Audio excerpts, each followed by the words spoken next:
नमस्कार मित्रों, स्वागत है आप सभी का आपके अपने ही पसंदीदा यूट्यूब चैनल में। जी हाँ मित्रों, सीटेट 2021 को लेकर के जो कि आपका 31 जनवरी को होने वाला है, उसमें आप सभी के लिए महत्वपूर्ण और पेडागोजी के इम्पोर्टेंट और नए और संशोधित टैग वर्ड जो कि आपके जो 75 अंकों की जो पेडागोजी होती है सीटेट में, उसके लिए आपके लिए बेहद इंपॉर्टेंट होने वाली है यह वीडियो। जी हाँ मित्रों, आप इन वर्डों को यदि आपने समझ लिया, अच्छे तरीके से ध्यान में रख लिया, तो आप देखते ही कुछ ही सेकंड में, या हम कहें कि 1 नैनो सेकंड में ही आपका आंसर है बिल्कुल से राइट आने वाला है मित्रों। इसीलिए यदि आप हमारे चैनल पर पहली बार विजिट कर रहे हैं तो चैनल को सब्सक्राइब करते हुए पास में जो बेल आइकन है उसको प्रेस करेंगे, ताकि समय से लेटेस्ट वीडियो का नोटिफिकेशन आपको मिलता रहेगा और आप सभी चीज़ों से अपडेट रहेंगे। चलिए मित्रों, वीडियो को आरंभ करते हैं। तो यहाँ पर आप सभी लोग देख पा रहे हैं, तो सबसे पहले बात करते हैं, चर्चा करते हैं उन विभिन्न मनोवैज्ञानिकों के द्वारा किए हुए वर्ड या कथन जो कि आपके टैग वर्ड में आ जाते हैं। जी हाँ मित्रों, सबसे पहला और जो इंपॉर्टेंट है, सहारा देना या पाड़ या ढांचा या स्कैफोल्डिंग इसको कहा जाता है। ठीक है, क्या कहा जाता है इसको? सहारा देना, पाड़ देना या स्कैफोल्डिंग इसको कहा जाता है। और इससे आपके 1 से 2 प्रश्न आपका बन जाता है। तो देखिए, JPD इसको यानी जॉन प्रॉक्सिमल डेवलपमेंट सिद्धांत भी कहा जाता है, जो कि की महोदय के द्वारा दिया गया था। सहारा देना या पाड़ देना या ढांचा देना या स्कैफोल्डिंग उसे कहा जाता है जिसमें कोई विद्यार्थी बड़ों के सानिध्य में रहकर के ज्ञान प्राप्त करता है, यानी अपने से बड़ों के सानिध्य में रहकर के ज्ञान प्राप्त करता है। तो यदि आपको ऑप्शन में मिलता है सहारा, पाड़ या ढांचा या स्कैफोल्डिंग, तो आपका आंसर हुआ बिल्कुल से करेक्ट हो जाएगा। आप इसको ध्यान रख लीजिए, स्कैफोल्डिंग या सहारा देना या पाड़ या ढांचा निर्माण करना वही होता है। ठीक है, चलिए बढ़ते हैं अगले मनोवैज्ञानिक कथन की ओर, जो कि सबसे पहले आपके प्रश्न कई बार बनता है कि सर्वप्रथम नैतिक विकास का सिद्धांत किस महोदय के द्वारा दिया गया था। जैसे कि आप सभी को ज्ञात है कि नैतिक विकास का सिद्धांत जीन पियाजे और कोहलबर्ग के द्वारा दिया गया था। लेकिन सर्वप्रथम की बात की जाएगी तो जीन पियाजे को ध्यान में रखना है। किसको ध्यान में रखना है? आपको जीन पियाजे को ध्यान में रखना है। सबसे पहले नैतिक विकास का सिद्धांत देने वाले कौन थे? जीन पियाजे थे, जिनके द्वारा कब दिया गया था? 1932 में दिया गया था। वहीं पर कोहलबर्ग के द्वारा इस सिद्धांत को आगे डेवलप किया गया था, जो कि उनके द्वारा 1984 में दिया गया था। ठीक है, तो यदि आपको ध्यान रखना है, यदि प्रश्न बनता है कि सर्वप्रथम नैतिक विकास का सिद्धांत दिया गया था, तो जीन पियाजे आपका करेक्ट आंसर होगा। आप ऑप्शन में ही देख करके बता पाएंगे। और कोहलबर्ग के द्वारा जो प्रयोग किया गया था वो नैतिक तर्कणा पर, इसका सिद्धांत का जो बेस माना गया था वो नैतिक तर्कणा मारी गई थी। ठीक है, यदि आपके ऑप्शन में कहीं पर नैतिक तर्कणा आपसे देखी गई है या ऑप्शन में है, तो आप तुरंत देखते ही उसको टिक करेंगे और आपका आंसर बिल्कुल से करेक्ट हो जाएगा। वहीं पर है वाइगोस्की महोदय के द्वारा किन शब्दों का प्रयोग किया? परस्पर अंतःक्रिया शब्द प्रयोग, यदि ऑप्शन में आपको दिखेगा समाज या सामाजिक या सामूहिक कार्य या व्यक्तिक वार्ता का इनके द्वारा प्रयोग किया गया था, इन महत्वपूर्ण वर्णों का। ठीक है, तो जैसे ही यदि आपको प्रश्न में ये दिखते हैं तो आप इनका करेक्ट आपका जवाब होगा। आप बिल्कुल से 100% आप इनको लगा कर आएंगे तो आपका 100% ही बिल्कुल करेक्ट आंसर होगा। वहीं पर जीन पियाजे से संबंधित हैं। भाषा अपने विकास के विचारों पर निर्भर है। इनके द्वारा कहा गया था कि भाषा जो है अपने विकास के जो है भाषा का विकास अपने विचारों पर यानी बालक के विचारों पर निर्भर है। और इनके द्वारा जो बालक को कहा गया था आत्म केंद्रित वार्ता, यानी बालक जो वार्ता करते हैं अपने आप से जो बात करते हैं वो आत्म केंद्रित वार्ता की संज्ञा दी गई थी। खोज, अन्वेषक, सक्रिय जिज्ञासु या ज्ञान निर्माण करता। तो इन शब्दों का यदि कहीं पर आप देखते हैं तो आप बिल्कुल से 100% श्योर हो जाएं कि आपका आंसर जो है यही होने वाला है। नेक्स्ट है आपका विकास के संदर्भ में। तो विकास जो है माँ के गर्भ से ही आरंभ हो जाता है और निरंतर गतिशील होता रहता है। ठीक है, जो कि एक विशिष्ट पैटर्न यानी कि सामान्य से विशिष्ट की ओर एक पैटर्न का प्रयोग करता है। तो आपको यहाँ से यदि मिलता है कि सामान्य से विशिष्ट पैटर्न का अनुगमन, तो आपका करेक्ट आंसर होगा। वहीं पर सिर से पैर की ओर होता है। ये माँ के गर्भ में जब विकास होता है तो सिर के पैर से की ओर होता है, जिसे ही से मस्तकाबोधमुखी सिद्धांत या सिर पदीय सिद्धांत भी कहा जाता है। ठीक है, तो ये आपके महत्वपूर्ण थे। और उसके पश्चात यदि बुद्धि के संबंध में कोई भी आपके प्रश्न बनता है तो बुद्धि आपकी बहुआयामी होती है। ठीक है, बुद्धि बहुआयामी होती है। गार्डनर महोदय के द्वारा बहुबुद्धि का जो सिद्धांत दिया गया है, बुद्धि एक परस्पर विचारों का समूह होती है।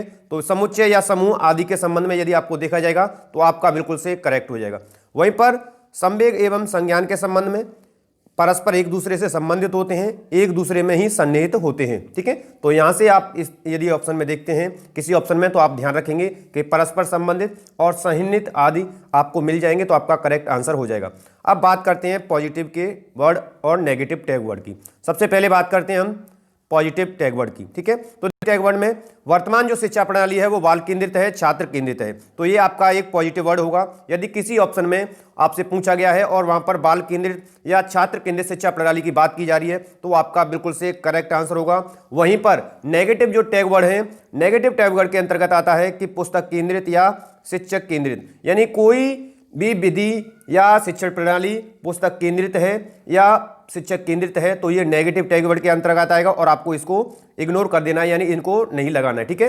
हाँ, हमेशा जो आंसर होगा वो पॉजिटिव टैग वर्ड से होगा, लेकिन नेगेटिव और पॉजिटिव टैग वर्ड को आप ज्ञात कर लेंगे तो आपका आंसर जो है मात्र कुछ ही सेकंड में, 1 नैनो सेकंड में, जैसा कि थंबनेल पर है, कि आप उसको जवाब दे पाएंगे। वास्तविक अनुभव यानी बालक का जो ज्ञान है या पूर्व ज्ञान, नवीन ज्ञान आदि को बालक के वास्तविक अनुभव से उसे जोड़ देना चाहिए या उसे दैनिक जीवन से जोड़ना चाहिए, या बालक की सहभागिता सक्रिय अधिगमकर्ता के रूप में आदि, ये हमारे को यहाँ टैग वर्ड हैं, पॉजिटिव हैं। यदि वास्तविक ज्ञान है तो बालक को क्या करना चाहिए, उसकी वास्तविक यानी अनुभव से जोड़ना चाहिए, दैनिक जीवन से जोड़ना चाहिए, बालक को सहभागी यानी क्रिया विधियों में सहभागिता दर्शानी चाहिए, बालक एक सक्रिय अधिगमकर्ता के रूप में होते हैं। तो ये आपके सभी पॉजिटिव टैग वर्ड हैं। वहीं पर यदि बालकों के संबंध में खाली स्लेट कहा जाता है, कोरी पट्टियां कहा जाता है, या सीमित ज्ञान को, उनको ज्ञान को सीमित कर दिया जाता है तो ये नेगेटिव टैग वर्ड के अंतर्गत आते हैं, जो कि आपको बिल्कुल नहीं लगाने हैं। लेकिन ध्यान रखना है कि पॉजिटिव टैग वर्ड है वास्तविक अनुभव, दैनिक जीवन से जोड़ना, सहभागिता, बालकों की सहभागिता भिन्न भिन्न गतिविधियों में, और जो बालक होते हैं वो सक्रिय अधिगमकर्ता के रूप में होते हैं। तो ये आपके पॉजिटिव टैग वर्ड हैं और यहीं पर ये नेगेटिव टैग वर्ड हैं, इनको ध्यान से समझना है और इनको लगाना नहीं है। आंसर हमेशा पॉजिटिव टैग वर्ड के साथ आ जाएगा। और वहीं पर यदि वर्तमान शिक्षा प्रणाली की या शिक्षण पद्धतियों की बात की जाती है तो लोकतांत्रिक का या मतलब प्रजातांत्रिक वातावरण, यानी क्लासरूम का या शिक्षण पद्धतियों या शिक्षण का जो वातावरण है वो प्रजातांत्रिक हो, यानी कि बालकों की जो भी विचार हैं, मान्यताएं, उनको अवसर दिया जाना चाहिए, उनको साथ अवसर के साथ ही उनको ग्रहण किया जाना चाहिए शिक्षक को, और उन्हीं के संबंध में उनको बढ़ावा देना चाहिए, ठीक है। तो क्लासरूम का या शिक्षण प्रणाली का जो वातावरण है वो लोकतांत्रिक होगा, प्रजातांत्रिक वातावरण होना चाहिए। तो ये आपके 2 पॉजिटिव टैग वर्ड हो गए। और यहीं पर यदि कोई शिक्षक लैंगिक यानी लिंग के रूप पर दोनों विद्यार्थियों की तुलना करता है, उनमें असमानता या इस तरह का पूर्वाग्रह अगर शब्द या रूढ़िवादिता दर्शाता है तो लैंगिक असमानता आपका यहाँ पर नेगेटिव टैग वर्ड के अंतर्गत आएगा, ठीक है। लेकिन यदि इसी में पॉजिटिव नहीं पूछा गया तब आपका ये कुछ वर्ड जो है नहीं वाले नेगेटिव टैग वर्ड के अंतर्गत आ जाएंगे, ठीक है।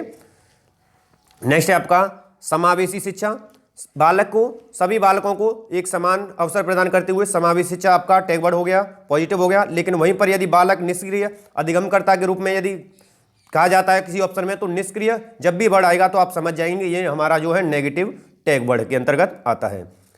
नेक्स्ट है आपका विभिन्न संदर्भों में भाषा का प्रयोग, क्योंकि बालक जो है अपनी ही भाषा के अंतर्गत आते हैं और जो भाषा होती है उनकी मातृभाषा के साथ ही लक्ष्य भाषा को जोड़ा जाता है, ठीक है। तो विभिन्न संदर्भों में भाषा का जो प्रयोग किया जा रहा है तो वो आपके पॉजिटिव टैग वर्ड के अंतर्गत आएगा। वहीं पर यदि व्यवसायिक या रोजगार पर या ग्रेड शिक्षा के अंतर्गत यदि उसको लिया जा रहा है तो आप ध्यान रखेंगे ये हमारे नेगेटिव टैग वर्ड के अंतर्गत आते हैं, ये हमारे नेगेटिव टैग वर्ड के अंतर्गत आते हैं मित्रों। नेक्स्ट है आपका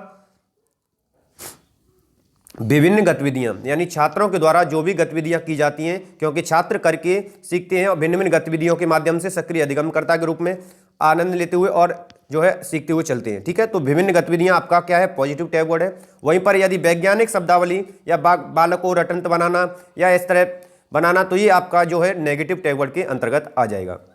नेक्स्ट है आपका दृश्य श्रव्य सामग्री। तो देखिए दृश्य श्रव्य सामग्री जो होती है बालक इससे सक्रिय रह करके और पूर्ण रूप से सीखते हैं, इसलिए ये दृश्य श्रव्य सामग्री वाला जो है आपका पॉजिटिव टैग वर्ड है। वहीं पर यदि बालकों को आप हतोत्साहित करते हैं या उनमें ऐसी नेगेटिव भावना का जागृत हो जाती है आपके वर्णों के द्वारा, तो यदि शिक्षक के द्वारा उनके भावों को दबा दिया जाता है यानी हतोत्साहित किया जाता है तो ये आपके अंतर्गत आपका ये नेगेटिव टैग वर्ड के अंतर्गत आएगा। तो इसे भी आपको ध्यान में रखना होगा।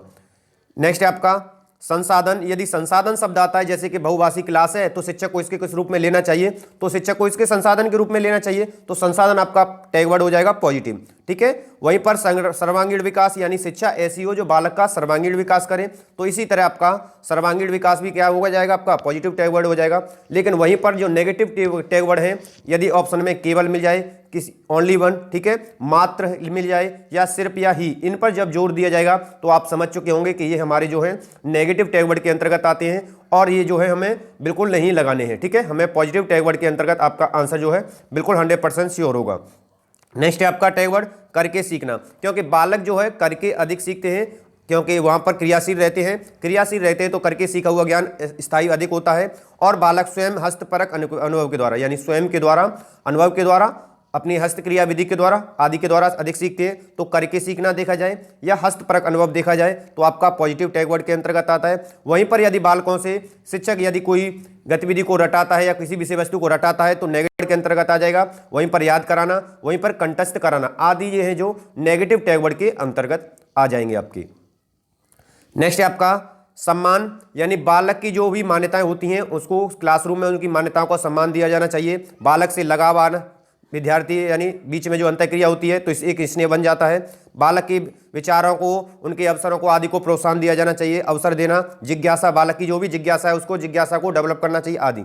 तो इस तरह सम्मान, लगाव, प्रोत्साहन, अवसर देना, जिज्ञासा आदि ये हमारे पॉजिटिव टैग वर्ड के अंतर्गत आते हैं। वहीं पर आपका जो नेगेटिव टैग वर्ड के अंतर्गत आते हैं दबाव, यानी बालकों के विचारों को आदि को दबा देना या उनको दबा देना, तो क्या होगा, ये नेगेटिव टैग वर्ड के अंतर्गत आएगा। वहीं पर दंड, सजा, समस्या या बोझ या कठोर अनुशासन आदि ये जो वर्ड हैं वह सभी हमारे नेगेटिव टैग वर्ड के अंतर्गत आएंगे, जो बालकों में नेगेटिव थिंकिंग का डेवलपमेंट करते हैं। ठीक है, तो ये सभी ध्यान रखेंगे आप। और वहीं पर नेक्स्ट है आपका सामाजिक भागीदारी। ठीक है, तो बालक और शिक्षक की क्या है, एक सामाजिक भागीदारी होती है। तो यदि आपके सामाजिक भागीदारी का यदि वर्ड आपको दिखता है किसी ऑप्शन में तो आप इसको देख करके आएंगे और आपका 100% श्योर होगा। वहीं पर यदि किसी बालक की क्लासरूम में अपेक्षा की जाती है, यानी उपहास उड़ाया जाता है, या उन दोनों बालकों में एक दूसरे से बीच में तुलना की जाती है, या बालकों में भेदभाव किया जाता है, तो ये हमारे नेगेटिव टैग वर्ड के अंतर्गत आएंगे। ये थे हमारे सभी पॉजिटिव और नेगेटिव टैग वर्ड्स मित्रों, जो कि आप सभी के लिए वर्तमान जो 31 जनवरी का होने वाला एग्जाम है वो उसमें आप सभी के लिए ये लगभग आपके जो 75 प्लस आपके पेडागोजी पर आधारित हमारे प्रश्न होते हैं, उनमें आप सभी के लिए ये टैग वर्ड आपके लगभग आपके कंप्लीटली महत्वपूर्ण होने वाले हैं मित्रों। तो वीडियो पसंद आए तो मोर देन लाइक और शेयर करेंगे मित्रों, और चैनल को अभी तक सब्सक्राइब नहीं किया तो चैनल को सब्सक्राइब करते हुए पास में जो बेल आइकन है उसको प्रेस करेंगे। मिलते हैं हम नेक्स्ट वीडियो में, तब तक नमस्कार मित्रों।